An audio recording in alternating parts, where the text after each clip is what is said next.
Welcome to The Explainer. So today we're talking about a book that's, well, it's tiny. It's barely 100 pages. But man, does it start some big fights. We are diving deep into Ernest Hemingway's The Old Man and the Sea. And on one hand, it's this huge, celebrated classic, right?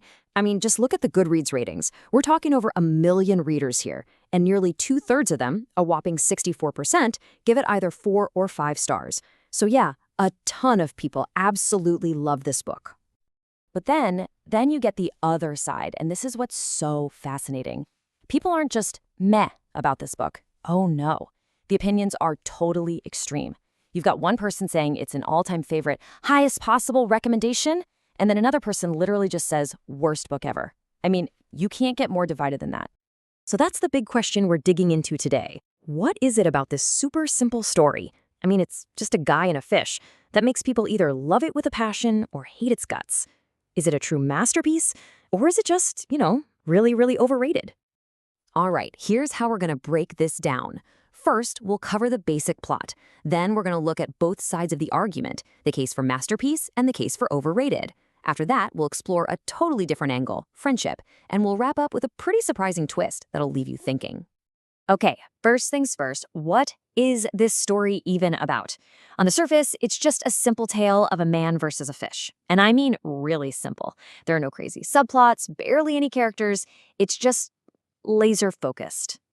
So you've got this old Cuban fisherman, Santiago, who's having the worst luck ever. I'm talking 84 days without catching a single thing. So he decides, that's it, and sails way, way out into the ocean. And there, he hooks a giant marlin, a fish so huge it literally drags his boat around for 3 days. It's this brutal, grueling battle of endurance. And he wins, he actually catches it. But on the long trip home, sharks show up and eat the entire fish, leaving him with just the skeleton. A hollow victory, to say the least. So you hear that story and you might think, okay, sad story about fishing. But this is where the masterpiece argument comes in. For the people who love this book, it's not really about the fish at all. It's a metaphor, right? This is classic Hemingway and his iceberg theory.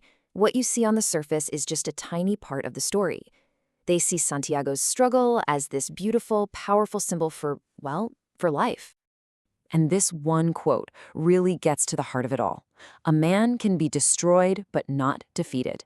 This is everything for the fans of the book. They see Santiago refusing to give in, even when it's all falling apart. And they see it as this incredible statement on human dignity. He lost the fish, sure, but his spirit never broken. He wasn't defeated. So for them, the whole point is that winning isn't about getting the prize, the actual fish. The real victory is in the struggle itself. It's a story about courage when things seem hopeless. It's about respecting nature and just the quiet dignity of enduring. And that simple, powerful way Hemingway writes just hammers the point home. And hey, it wasn't just regular readers who felt this way. You've got literary giants like William Faulkner saying this was Hemingway's greatest achievement. Faulkner saw this deep, almost spiritual thing going on, this idea of a universal pity connecting everyone and everything, the old man, the fish he has to kill, even the sharks. It's like they're all just part of this big, beautiful, tragic dance. Okay, but now we have to flip the coin, because for every single person who sees all that deep philosophical stuff, there's someone else who reads the exact same book and just thinks, wow, that was pointless. And this one review pretty much sums up the entire overrated argument perfectly. Cut your line, land your boat, and go to McDonald's. I mean, to these readers, Santiago isn't a hero. He's just a stubborn, foolish old man. They see this whole thing as a pointless exercise in toxic masculinity, this idea that you can never, ever give up, even when it's the smart thing to do. So from their point of view, the plot is just boring. Guy fights fish, guy loses fish, the end.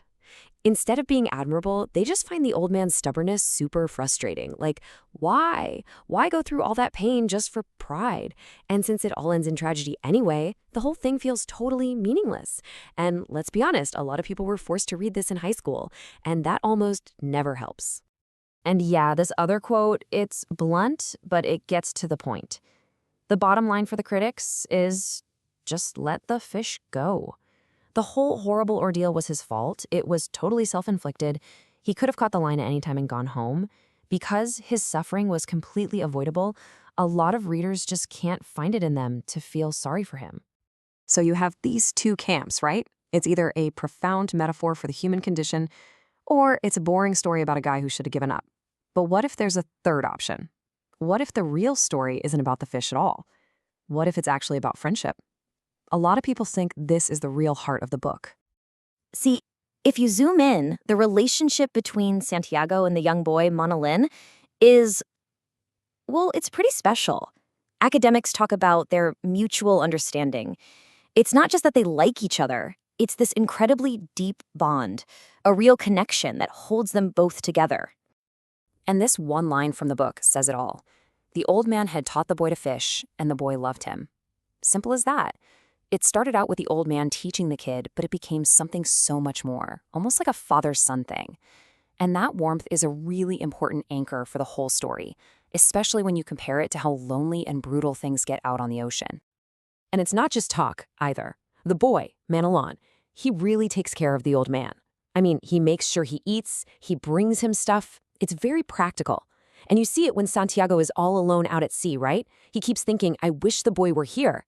It shows you he doesn't just need him for help with the boat, he needs him for company, for that human connection. Okay, so we've got 3 solid ways to look at this book. A story about man versus nature, a story about toxic pride, or a story about friendship.